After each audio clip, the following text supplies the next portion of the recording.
Okay, well, it's my pleasure to welcome and introduce Dr. Erin Joakim.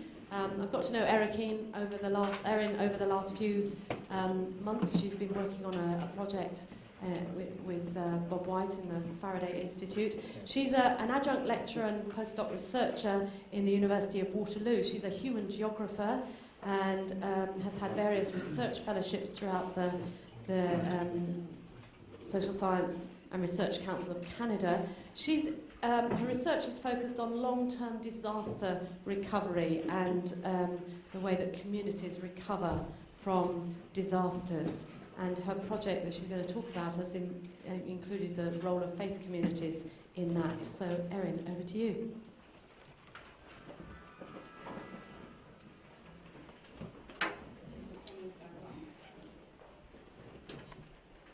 Can everybody hear me now? Does the microphone work? Perfect. So thank you so much for having me. Just hear you? Okay, I'll try to speak a bit louder. Yeah, thank you. So thank you again for having me here. I'm going to actually shift a little bit from the presentations that have occurred in the first 3 days of the course for a couple of reasons. Try to stand behind the speaker so I don't get feedback. Is it possible to turn the lights off in the front just to make this a little bit clearer? So my research is a little bit more social science, similar to Elaine's on Monday, but I'm also presenting a case study. A lot of my research has occurred in Indonesia, and so working primarily with Muslim communities. So I'm going to be shifting here a little bit to talk about how these communities responded to disasters, but from an Islamic perspective. So just the agenda today. What I'd really like to do is just spend a very quick, short amount of time focusing on some of the background information and just give you a little bit of information about the case study site, just in case you're not familiar with that. But I'd like to spend most of the time focusing on the research results. And I have a lot of quotes from the people that we interviewed, just to share with you the things that they had to say about their faith and their response to the disaster, and how I've interpreted that from this recovery framework. So just to give you some brief background information, I'm sure in this particular audience I don't really have to spend a lot of time highlighting just the importance of religion and faith as part of the social and cultural context in which disasters occur. Religion and faith can influence perspectives on how people see the world, how people perceive the environment, how they may interpret the disaster, and how they may choose to respond after the disaster. But unfortunately, and Elaine touched upon this a little bit in her presentation on Monday, is that religious responses are often perceived as backwards and unmodern. And this has partly to do with, particularly in the Western world, this idea that Elaine talked about that as communities developed, as they industrialized, as they modernized, that religion would become increasingly, private, and the role of religion would be diminished in these communities as communities became increasingly secularized. And so because of that, that's why religious responses are seen or perceived to be unmodern and backwards. But what we've actually seen is that religious responses to natural disasters have occurred in developed countries like the United States, like Italy, and they're not necessarily just occurring in these sort of perceived to be less developed countries. And just to give you a couple examples of religious responses, what we're actually talking about here, I'm going to give you all three of these examples actually come from the 2004 Indian Ocean tsunami. So it's actually a screenshot from a video. And if you remember the 2004 Indian Ocean tsunami, Indonesia was the country that was most affected by that particular disaster, particularly the province of Aceh and the capital city of Banda Aceh in that region. And so this is a screenshot from a video that was taken in the capital city of Banda Aceh. It was taken just after the tsunami occurred.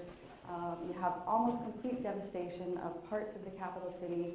About 160 to 170,000 people are either killed or missing after this event went through the area. And this is just after the waters receded and the people who survived just started leaving their houses. And this video was shot at this moment. And you can't see it very clearly, unfortunately, because it's just a screenshot. But everything around these young men is completely destroyed. There's nothing left. And along this road, it's not just these men, but there's a whole line of young men who have prostrated and are now praying after the disaster. And that was their immediate response after seeing that devastation. This is also from Banda Aceh. after the tsunami. This is really interesting because this is the Grand Baturaman Mosque in the center of Banda Aceh. A lot of people ran to this mosque to try to survive the tsunami and took shelter in this mosque. But what's really interesting is, again, you can't really tell what's around this particular mosque, but everything around this area was completely destroyed. And it's not just this particular mosque. There were mosques all over Aceh where everything around is destroyed, and yet the mosque survived with very little damages. And now there's lots of perhaps rational or technological explanations for that, and that often the mosque had more money to be built. They perhaps were built a little bit stronger, but particularly most of the mosques are open, and they don't really have walls, and so it allowed the water to pass through, and the mosque suffered minimal damages. But for the local people, they very much interpret this as a sign of the legitimacy of their faith, and also a sign that God is calling them to be better Muslims and improve their Islamic practice after the tsunami. This is just one final example. There actually has been a lot of discussion about the role of rituals associated with death and how that's disrupted after the disaster and how that impacts on populations. This is just one example of a mass grave. Because of the degree of devastation and the human loss of life, they couldn't actually engage in their sort of traditional, normal burial practices. And so you have these mass graves. This particular wall surrounds a mass grave that holds 14,000 people that are buried here. And what they've done around this grave is they built this wall. There are 99 pillars surrounding the grave, and each one of those pillars is engraved with one of the 99 names in Arabic for Allah. So those are just a couple examples of some of the religious responses that occurred after the tsunami. But because these religious responses are often perceived to be sort of backwards and unmodern, what has happened in particularly academic and international foreign aid organizations is that the role of religious communities are often ignored.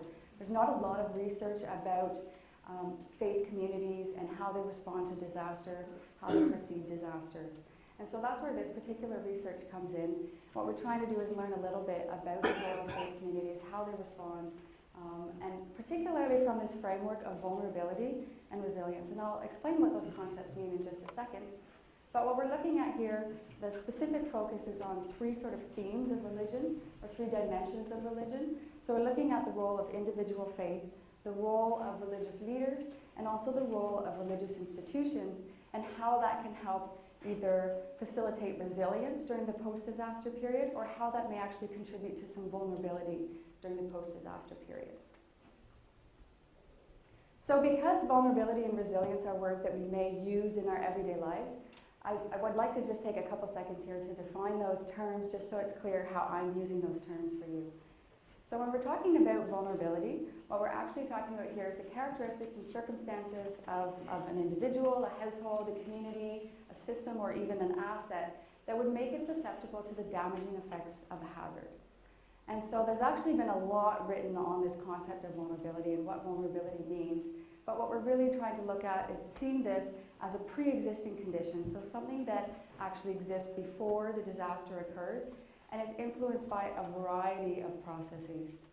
And so it's sometimes vulnerability is understood particularly as poverty, but that's not the only thing that we're looking at here. So poverty definitely has an influence. It can influence where people are living.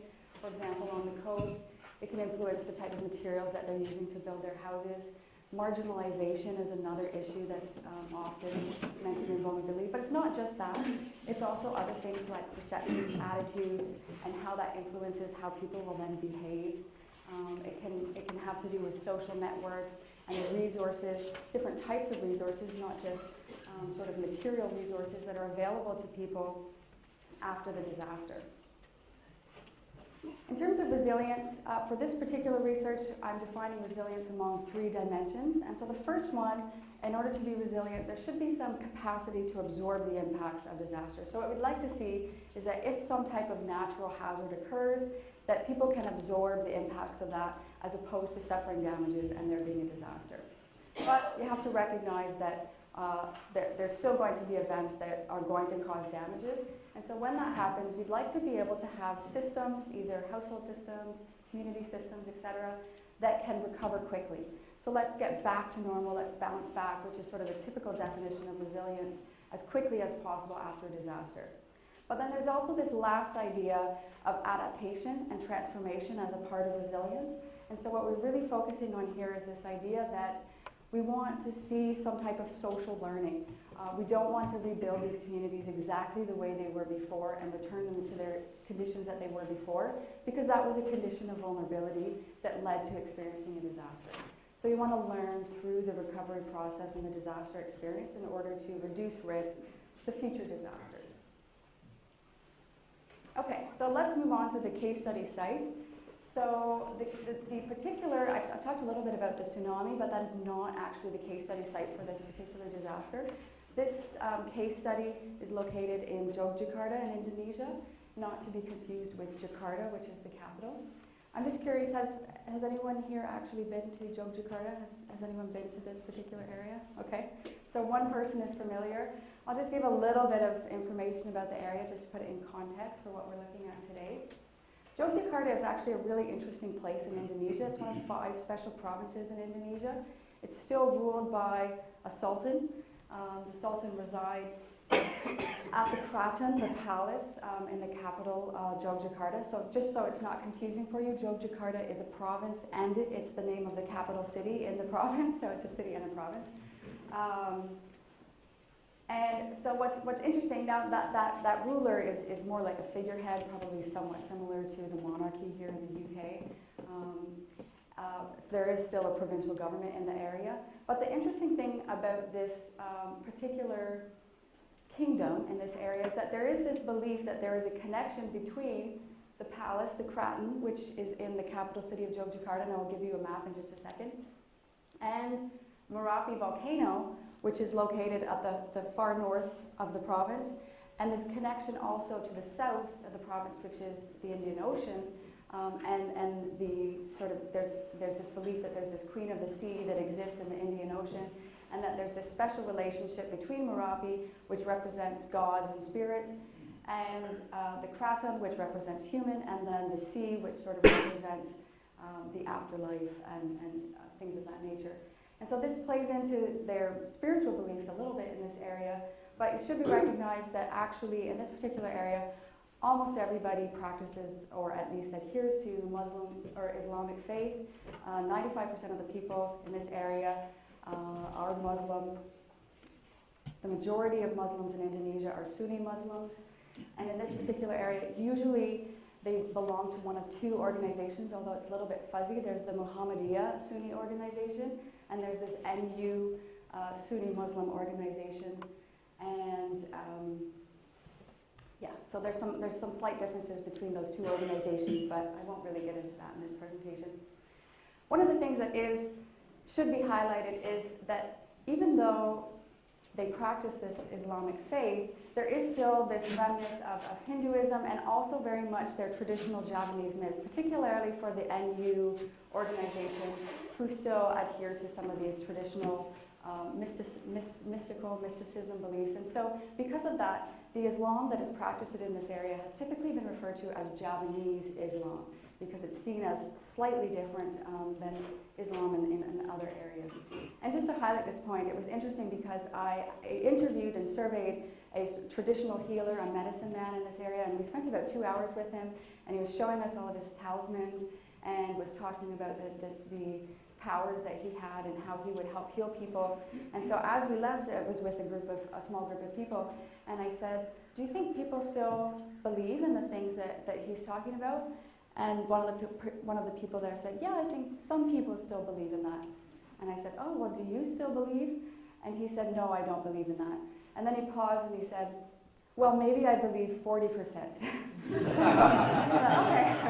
It was interesting. So it just highlights perhaps that these beliefs still pervade in the society today. Okay, so I promised a map. Here is the map of the area. For people that aren't familiar, Indonesia is located in Southeast Asia.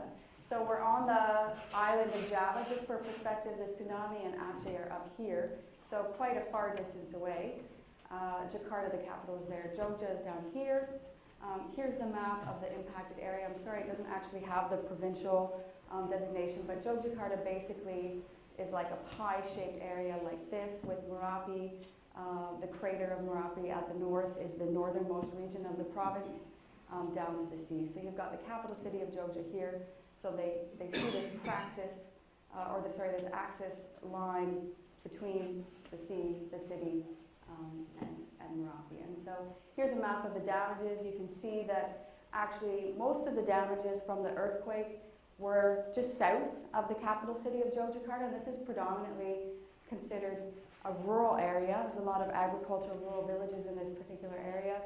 The interesting thing though is it's considered rural, but the population density here is about 1,500 to 1,600 people per square kilometer, which is actually one of the most densest rural areas in the whole world. And I'm sorry I only have Canadian statistics, but to put that in context, the capital of Ontario, the most populated city in Canada, our population density is 900 people per square kilometer. So this rural area is more dense, almost twice as dense as our most populated city in Canada. So just some very brief information on the earthquake. It happened about 8 years ago now. It happened just before 6 a.m. on a Saturday morning in 2006, 6.3 degree magnitude earthquake. Just under 6,000 deaths, which is obviously a significant number of deaths, but considerably lower when you compare it to major disasters like the Indian Ocean tsunami or the earthquake in Haiti, etc. You have about 40 to 60,000 injuries, but the interesting thing here is you have 350,000 buildings that are either damaged, completely destroyed, or damaged. And in terms of the sheer number of buildings, this is one of the worst disasters globally ever. It's significantly more than the Indian Ocean tsunami in the Aceh region of Indonesia, just in terms of the sheer number of buildings that are destroyed. So significant rebuilding effort that is required after that. And the two districts that were most severely impacted, Bantul in Jogjakarta province and Klaten in Central Java province. For this case study, we're just focusing on Bantul in Jogjakarta province. So very quickly, the research methods. The research was collected in 3 village sites in Jogjakarta, and those 3 village sites, those are all villages that occurred in the heaviest impacted areas. All 3 of those villages, you're looking at 97 to 98% of all the buildings in the village that were damaged or destroyed. In one village, there was no buildings that were left standing after the earthquake. So further research is actually conducted over 2 research periods. So my PhD research was spent about a year there in those villages.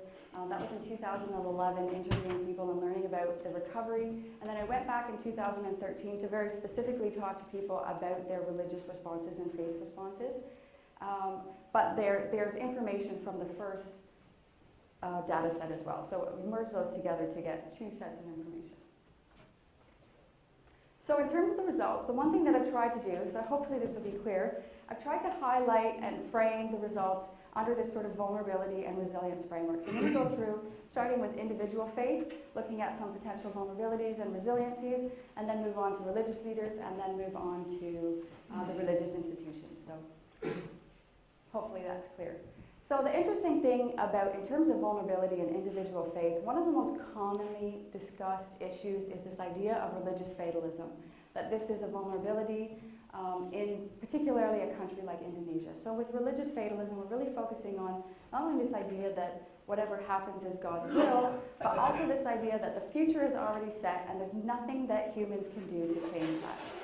And this is generally attributed as a vulnerability because the idea is that if people adhere to or have these religious or fatalistic beliefs, then they're less likely to engage in behaviors that would reduce risk in the future, because they may see that as futile.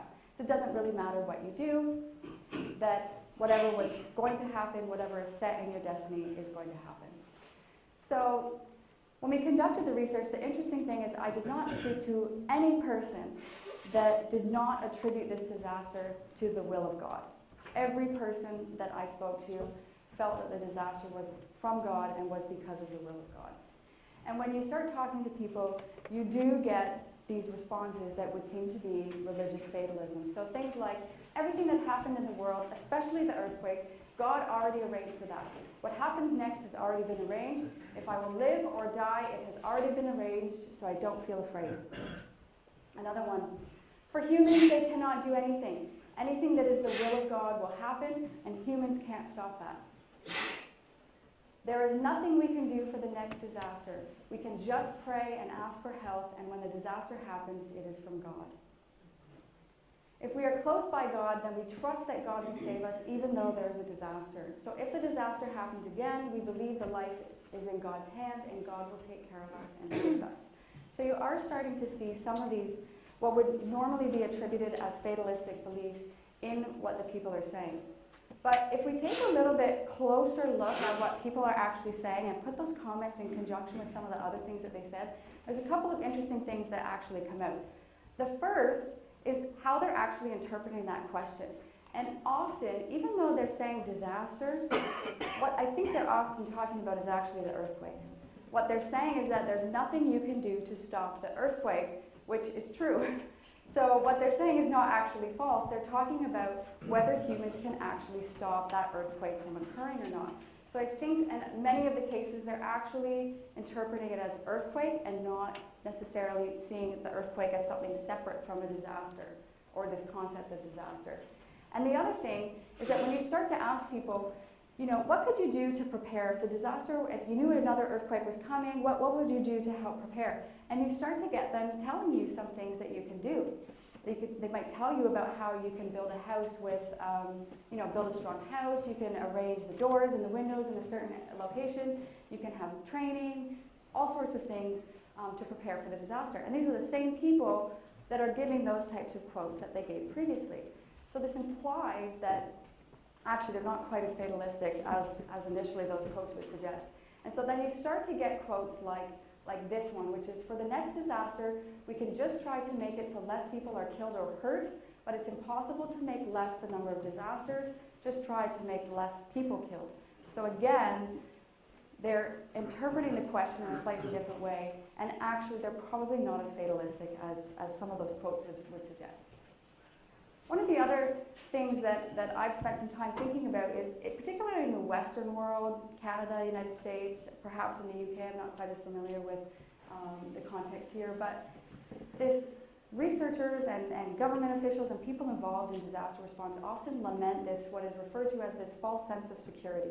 So this is the idea that if we build a structure according to earthquake standards, or if we build a seawall or a levee or something of that nature, then now we're safe. We don't have to worry about that disaster. And that's just what is described as this false sense of security.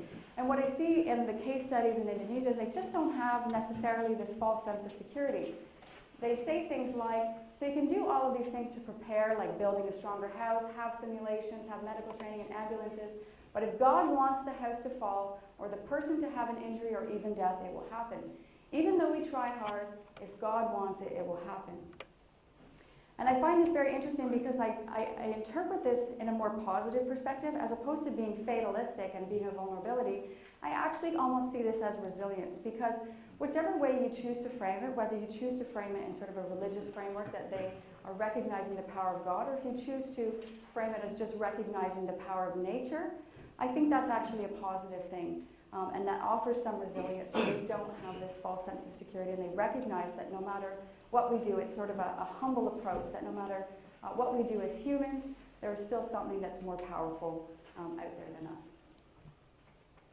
In terms of resilience, the faith that people had often provided them this worldview for interpreting the disaster, and particularly allowed them to understand the disaster from a perspective that allowed them to recover and feel better. And so when we ask people, because everybody attributed the disaster to the will of God, we asked them why God would send that disaster. And there were 3 reasons that were given.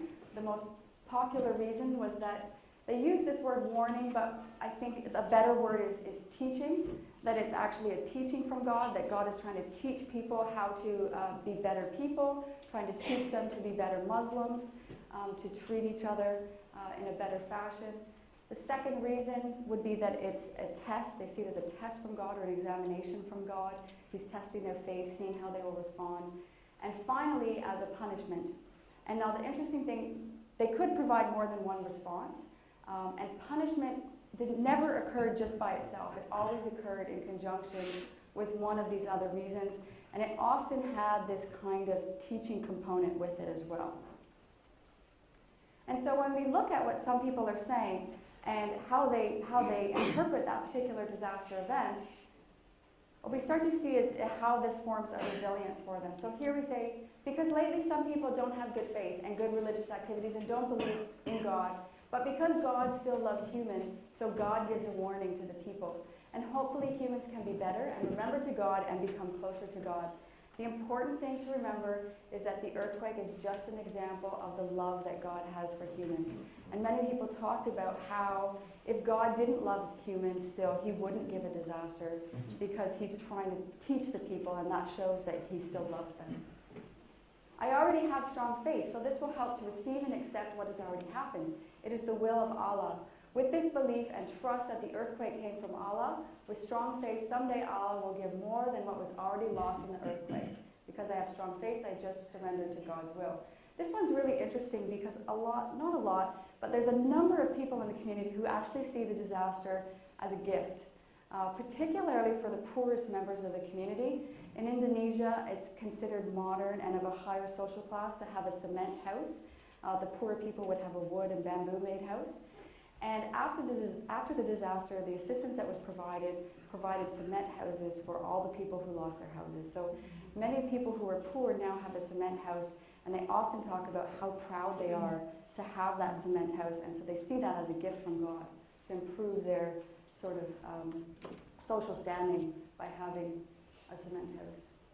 When the earthquake happened on that day, I felt a loss of hope, so depressed, but because finally I realized that the earthquake came from God, so my mental spirit came back step by step, and finally I can receive that the earthquake is a destiny from God. So what we're seeing here is this resilience, this recovery, emotional, spiritual, mental recovery through their faith beliefs. I apologize, this is a really long quote, but it's one of my favorite quotes, and really I think highlights how these disaster events are interpreted. So many have interpreted the events of disaster as being part and parcel of this divine will, which meant that if God truly intended for the earthquake to occur, then the deaths of these people, of the victims, would no doubt be part and parcel of that divine plan. And because these people are part and parcel of that divine plan, then they can be considered as martyrs. They can be considered as playing a role in the manifestation of God's will and God's plan. So that in itself provides and facilitates a different kind of psychological and emotional response. This is one of the instrumental ways in which religion facilitates the emotional healing and psychological healing of victims, because it makes them feel better, feel more comfortable, more at peace with themselves, to know that the victims are martyrs, that the victims were taken as God's will and God's plan, and will be secured in the hereafter. So very, very interesting quote about the role of religion in facilitating recovery after disaster and facilitating resilience. Sorry? This is actually, it's one of the academic interviews that I conducted in the area. So it's a local Indonesian, but an academic and religious scholar as well. Okay, so let's move on to religious leaders. If we start out with vulnerability, one of the things that I should highlight is, for those who are not familiar with the context, in terms of religious leadership in the community, it's very difficult, it's non-hierarchical, there's a lot of religious leaders in the communities. Some of those might be working just at their sort of neighborhood scale and helping to conduct sort of the prayer sessions. There might be some religious education, but it does not have the same sort of hierarchical structure as many of the churches in Christianity. So if we look at the role of religious leaders in the community, particularly with the NU organizations, what you actually see is a high degree of power or influence of those religious leaders in the community. And I saw that highlighted through the interviews. So for example, if one of the religious leaders in one of the villages talked about some particular interpretation of the disaster, you'd start to see that come up in the things that people are saying in that particular village, and you wouldn't hear that in some of the other villages. So you can actually see the influence that religious leaders have over people that are coming to listen to their religious education activities. So when you talk about that particular power or influence that those religious leaders have, it's not necessarily a vulnerability in and of itself. What was highlighted as an issue is this idea if the religious leader has no knowledge of, I guess, what they're talking about sometimes. That is referring to disaster reduction information. But what they are highlighting is that when the religious leaders say something, the community will follow that easier. So if there's a shift or a change that is occurring in the village, or we want to occur in the village, having those religious leaders on board is actually quite important because it will help facilitate that shift or adaptation in the community. This is another quote that kind of highlights that. The leaders themselves, if it's a different opinion, if you go to Sumatra or Padang, so they're talking about going to other areas and seeing this as a problem. Many of them told me that you cannot change after a disaster. These are areas that were impacted by disaster. You cannot change. This is what God wants. So if the leader gets wrong views, for example, you can't change anything because you have sins, of course, then the people will feel, oh, I have sinned for the worst. So it's not, what he's talking about is that it's not a good situation.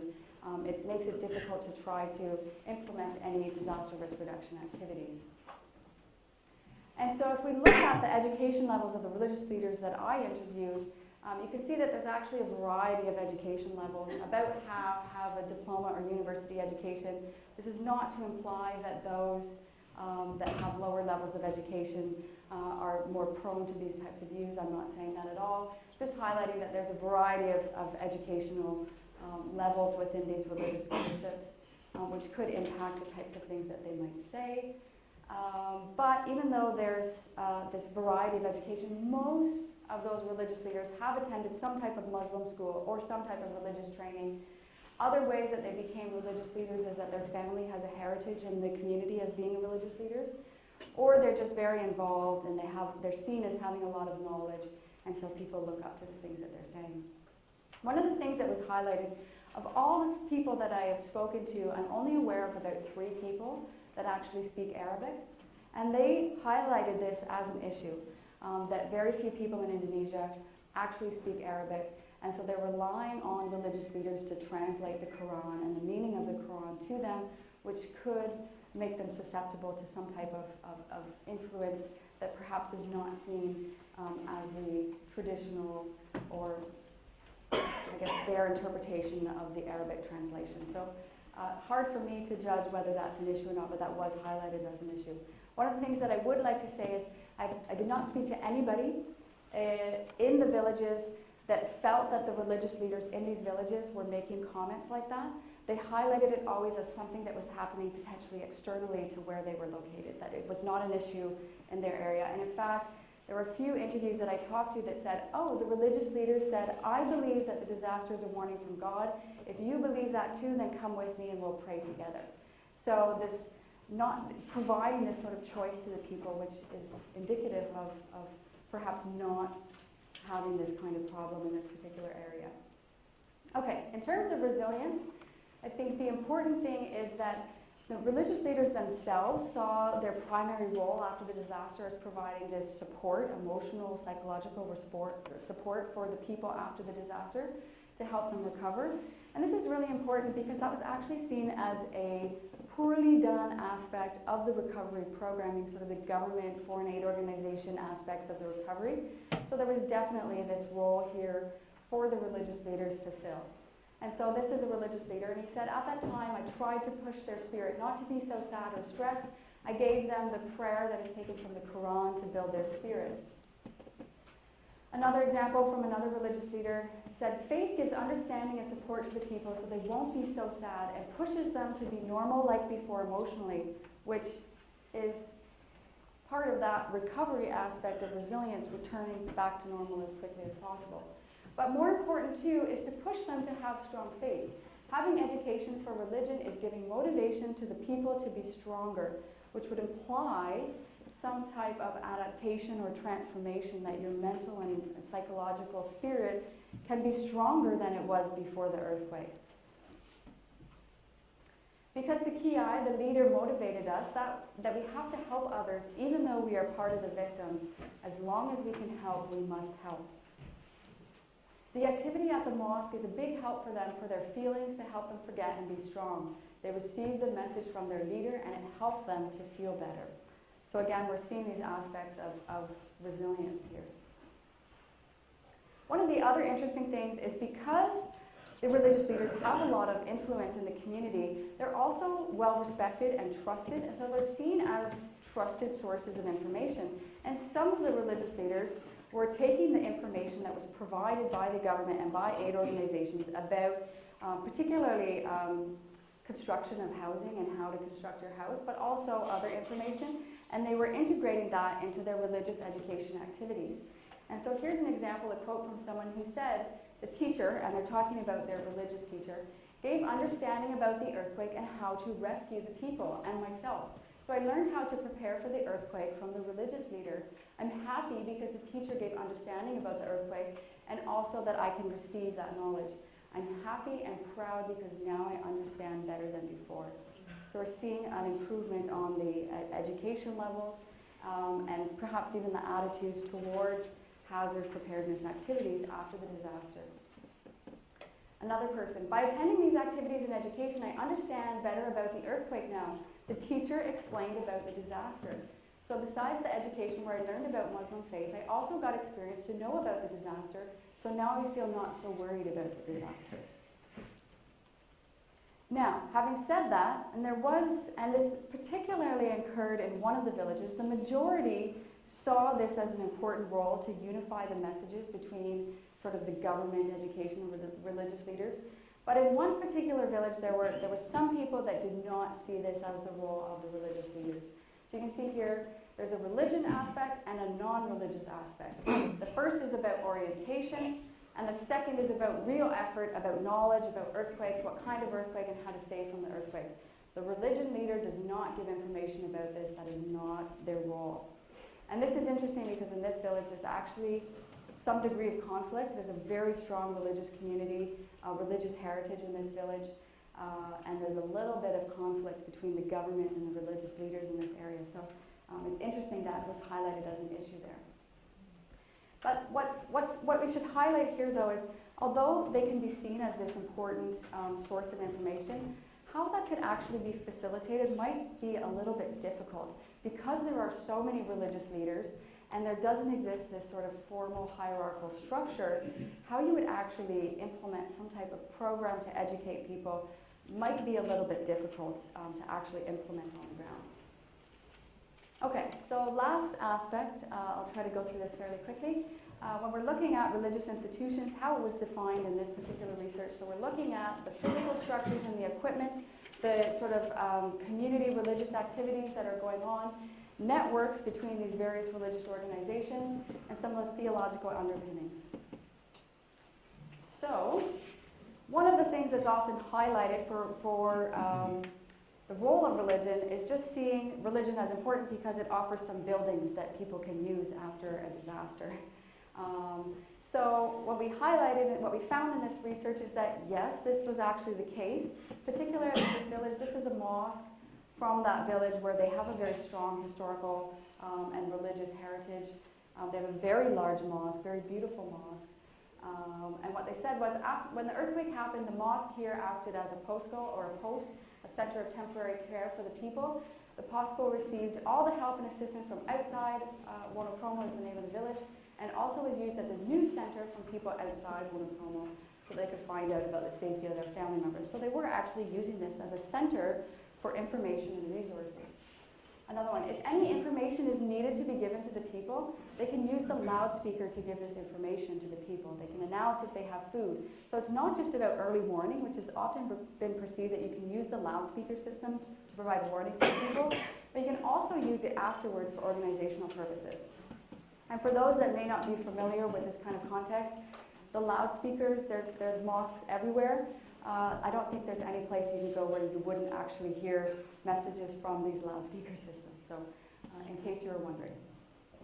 They were using the big mosque as a postco for the army. In this particular village, the army came in to provide them some assistance. They used it, and we were asking them about praying. So what he's trying to say here is they used the land in front as a shelter and also for the public kitchens for cooking for the people. So they actually made the mosque a community shelter. There were community kitchens in this particular mosque. And then he talks about praying after, so just don't get confused there. But what's interesting to note is that actually it was just this one mosque that was left standing. In most of the other villages, the mosques and the prayer rooms and musholas were actually destroyed.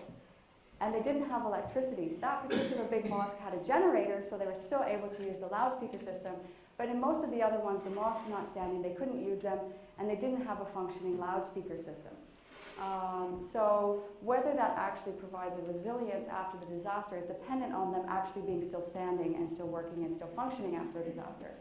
But also what we see here is that if you use those mosques as posts, as centers of shelter, as sources of information, then you reduce the ability to actually engage in religious activities there.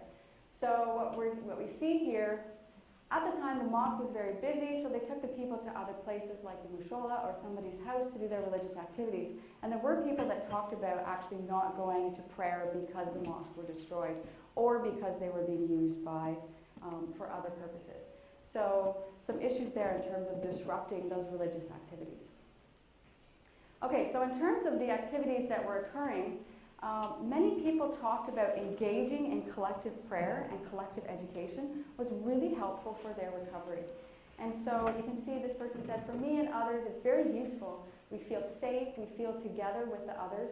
We feel better when we're together with the others in the same believing, that we think God just is giving us an examination and that later everything will be better.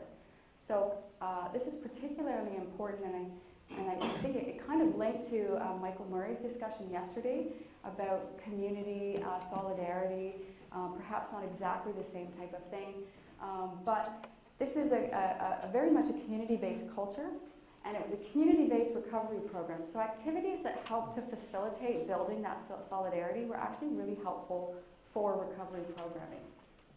So again, many people go to prayer. It's good for the people's social ability and working together. Mainly for education, it's improving the faith of the people here, but also always keeping the good feelings and cooperation with each other. Okay, so in terms of the networks that existed, I'm not sure that this aspect of the research was done that well from a higher level scale, but from more the localized scale, we got some really interesting information about the evidence of networks that really actually influence the amount of aid that people received. So for example, this is one of the cemeteries, the mosque and the cemetery suffered damages in the earthquake, and in that particular village of Katagan, they mentioned that some people have family that are dead and buried in the cemetery. They live in the city now, but they donated building materials and money because they have good relations between themselves and the people here, and because their family is buried here. And they actually got significant amounts of money, almost $30,000 US, which is huge if you put into context that people receive $1,500 US to rebuild their houses.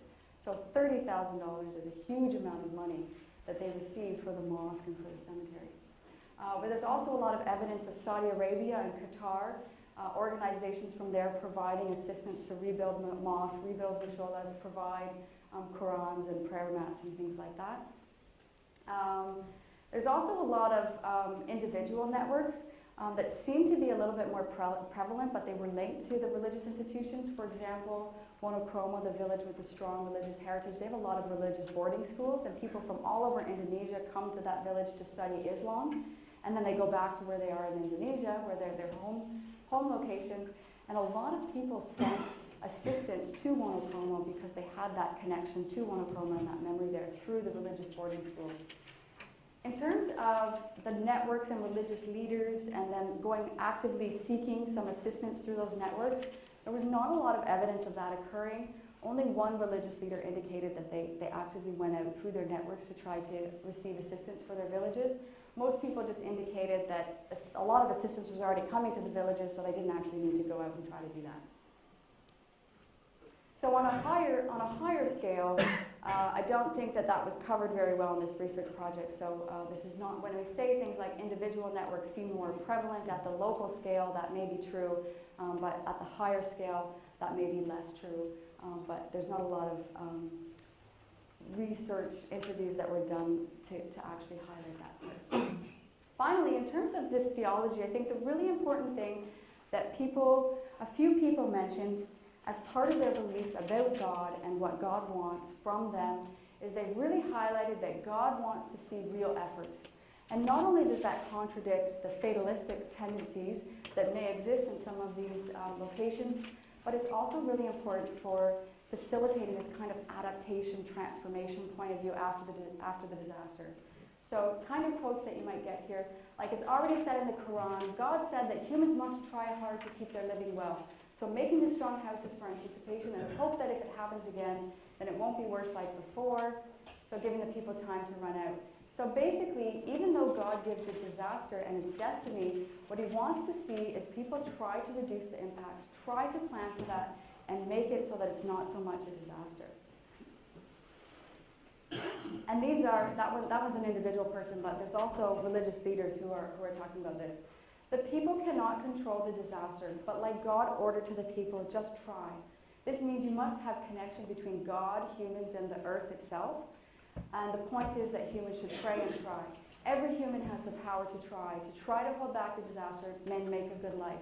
It is already ordered in the Quran to try to do better and have a better life, and including trying to hold back the disaster, but in the end, God decides. The prophet told us, even God told us, God will not change our condition before we change the condition ourselves. Secondly, the prophet told us that nowadays should be better than yesterday, and tomorrow should be better than today. So again, this idea of transformation and resilience. I think the two of them could make a very easy explanation in logic and stories. So again, a very easy explanation in logic and stories for the people. We can change, and actually we must change. The good condition should be a must. This is actually somebody that's involved in disaster recovery, but a leader in the community. So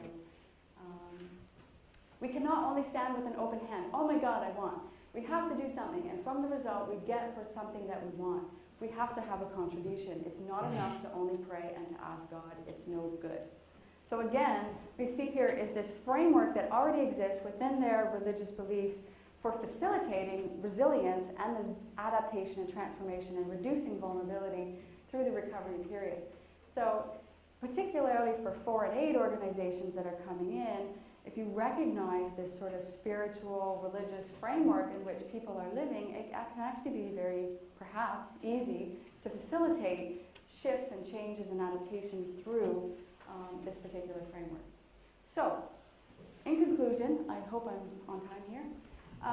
What we've found, I think, through this is that it's really clear how faith and religious responses were really an important part of that overall recovery and post-disaster period here.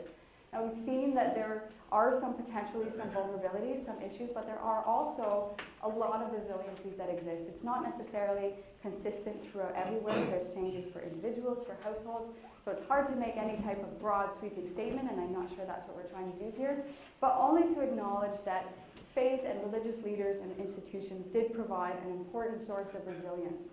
And clearly, if you're looking at it from a particularly external, or if you're trying to integrate some of these disaster risk reduction approaches in these villages in the post-disaster period, this framework, this theological framework, offers an opportunity to do that.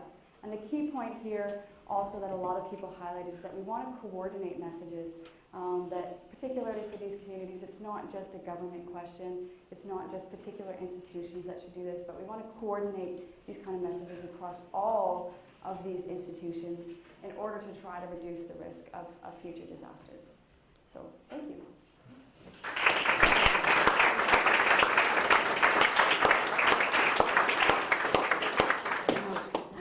Thanks, Erin. We'll take questions in a moment, but I just have Sure. one, if I may. Yeah. Did you come across in any of your interviews anybody who was angry with God, or who blamed God, or who was wanting to walk away from God because of the disaster? We did talk to them about that, and no, I did not really. And even to try to ask people if they had ever questioned why God would do this, and most people said no. But there were a couple people that did indicate that they had some feelings of why, but they didn't ask God why, because that would be considered, in a sense, blasphemy, to like question his plan and his wisdom. But I think also some people indicated that they may have responded differently if we talked to them right after the disaster. So this is sort of, you're talking 6 and then, or sort of 5 and then 7 years after the disaster. So they've had a lot of opportunity to recover, and many of them are interpreting the earthquake now as a gift from God because they have a better house. So that may have influenced some results. You may see that immediately after. Which of course is your other bit of research. Yes, that's what we're looking at. You can ask Erin about that later. Are there other questions? Yes, there's one right at the front, Lizzie. Your exercise for the morning.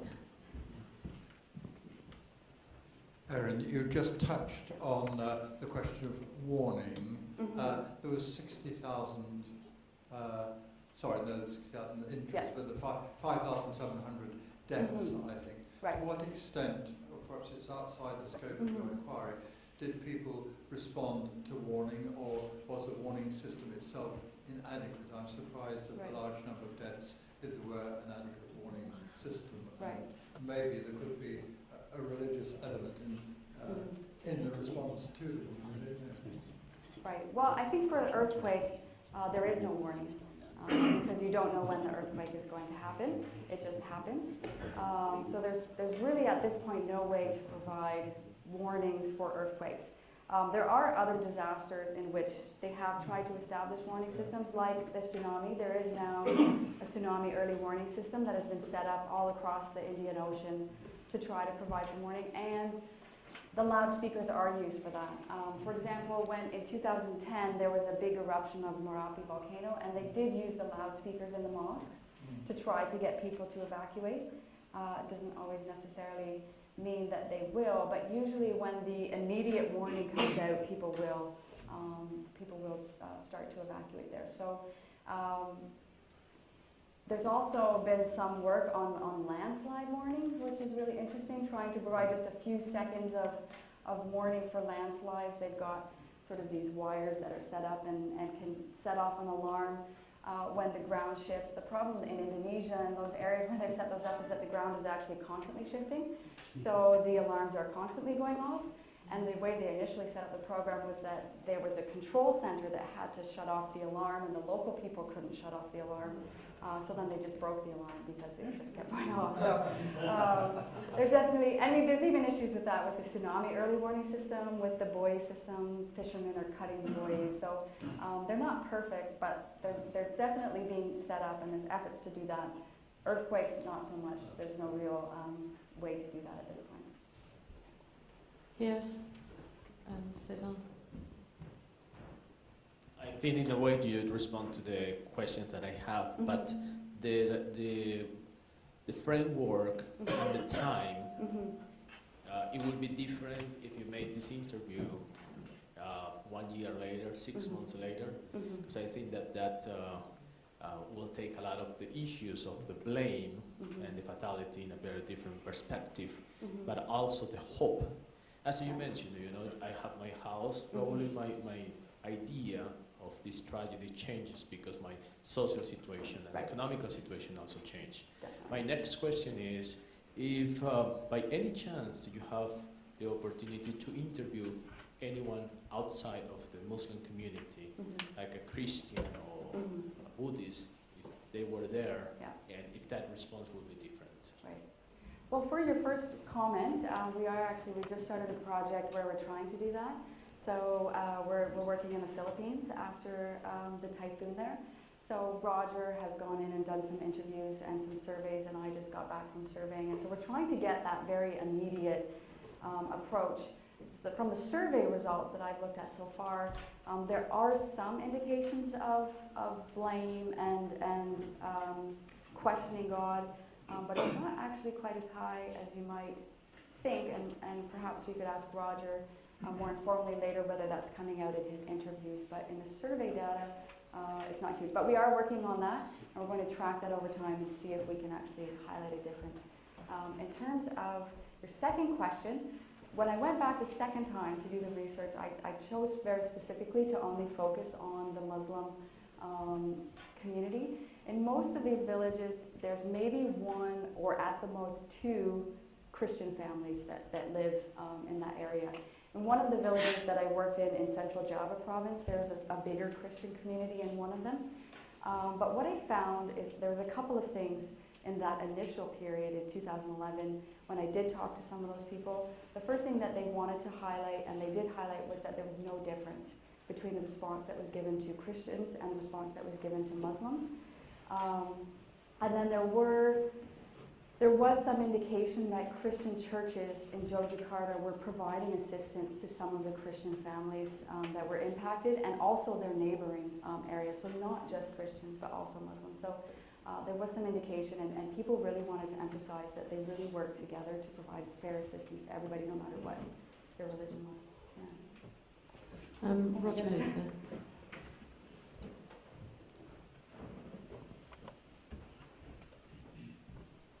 Sort of related, have you thought about disasters in secular societies, like the Christchurch, New Zealand earthquake, and how that might compare with what you were finding?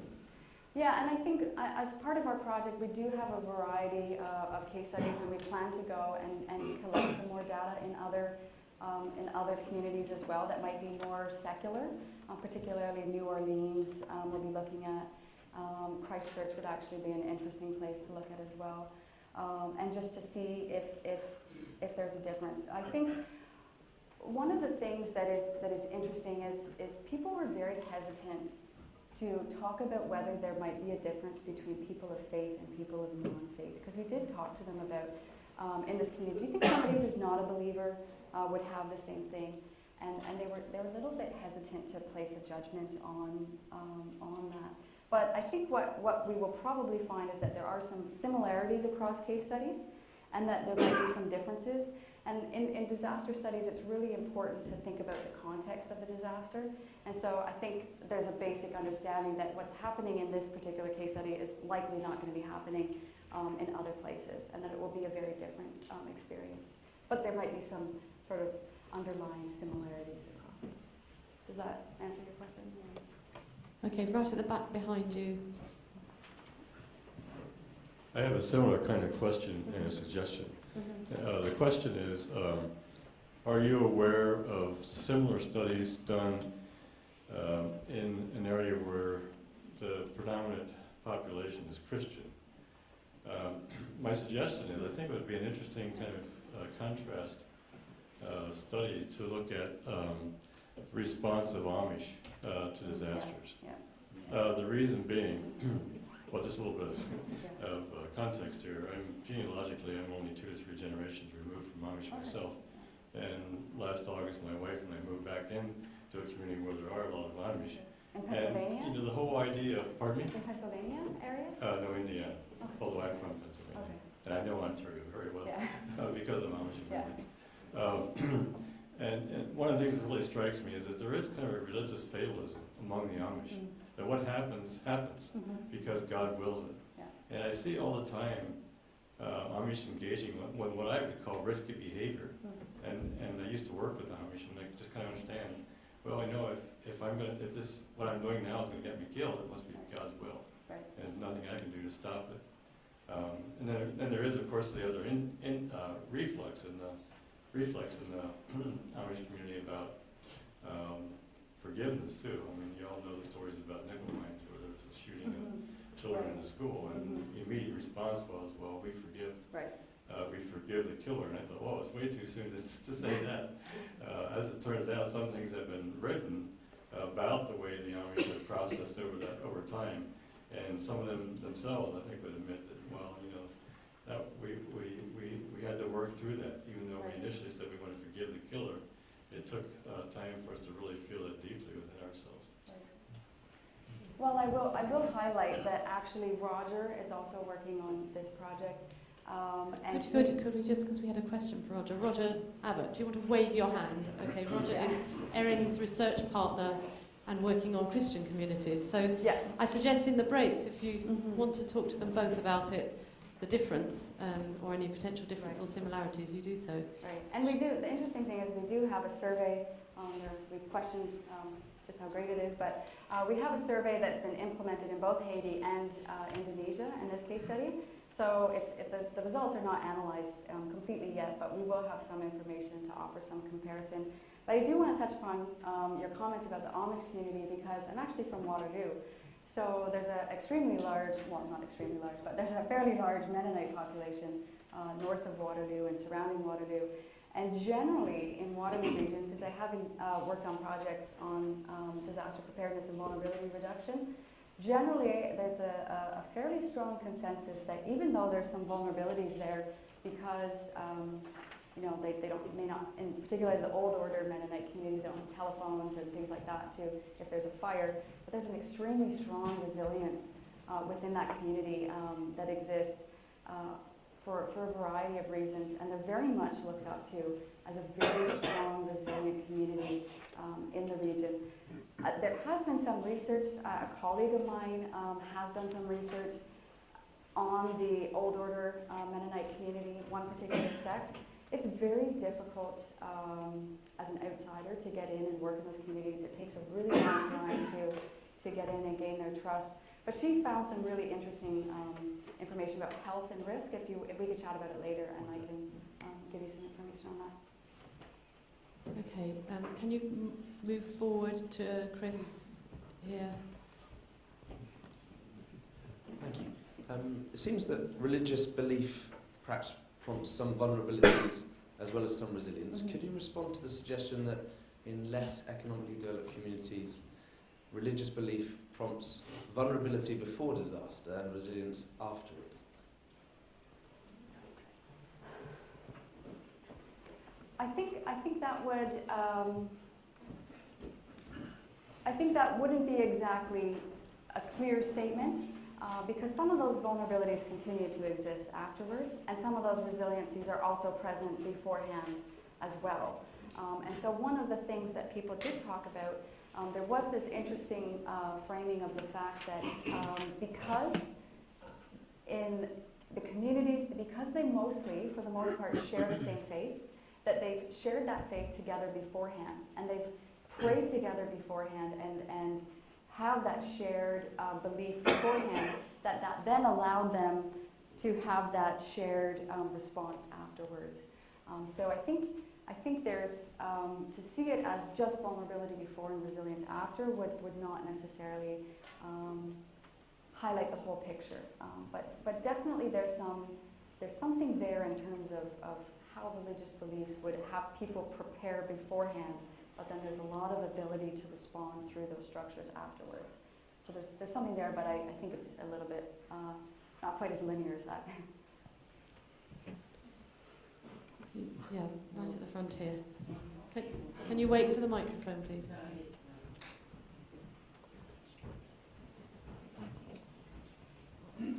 I'm not sure now, in the light of a couple of remarks, that whether or not you want me to add anything from Christchurch, but it's been most interesting to see how that developed and have the experience of being not directly involved, neighbour to, only a couple of hours away, but right from the beginning there was a partnership between science and faith, because as a mostly secular country, that's the way we work, and each was allocated, if you like, a role.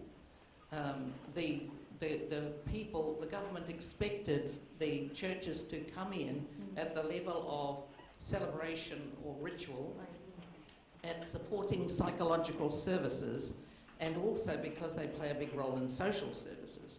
So there was a close bond there, and we did not run into any big religious questions. A few people, very small, raised the question of whether or not God might be involved, but they were mostly ignored. Okay, yeah.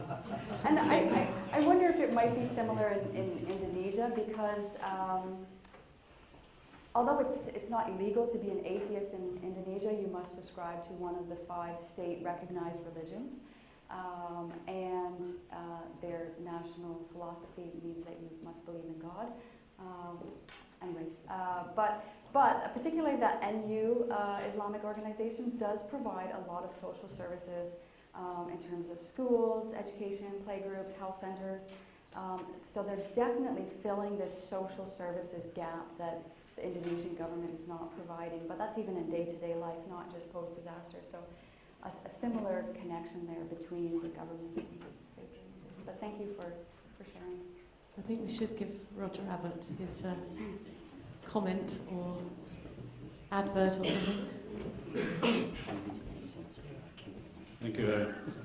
You and I have had this discussion, but I just want to flag it up. You're a social geographer, I'm a practical theologian, and I love the way we work together. But I do take exception to the term of religious fatalism. I think that's a misleading term and a disappointing term, but I don't know what the alternative is, because it doesn't pick up on the nuances, certainly from a Christian theological perspective. I don't know how it is in Islam, of the doctrine of providence and the conception of compatibilism within that doctrine, that a view of the sovereignty of God, which the Christian scriptures seems to give over disasters. In fact, you can't pick up on a disaster in the Bible that the authors don't attribute in some way to God's supervising. But on the other hand, that is perfectly compatible with human freedom and the capacities and responsibilities which human beings have to for risk aversion and for disaster risk, whatever the term is, to prevent disasters happening in the future. Learning. So I don't know if you want to come back on me. Well, I mean, we have had these discussions about what some of these terms mean and how we're using some of these terms, and that's been a really interesting conversation. I think the fatalistic belief, what we're trying to get at is this idea that you can't change the future.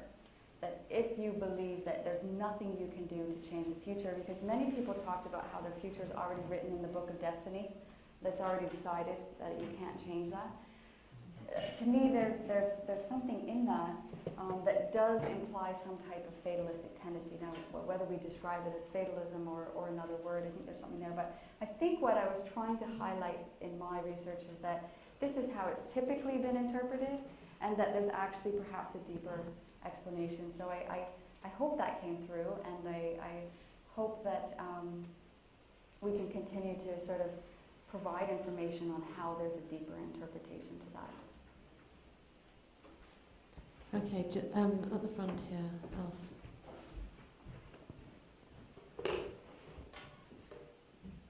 I travelled to Indonesia as an evangelist, and I spoke at a church with 10,000 members, and I do know that when I had lunch with the bishop one day, he was telling me that he'd been up to Aceh because they just had several of his priests beheaded there. And this is what happens in Indonesia, that the Christians actually are pushed away.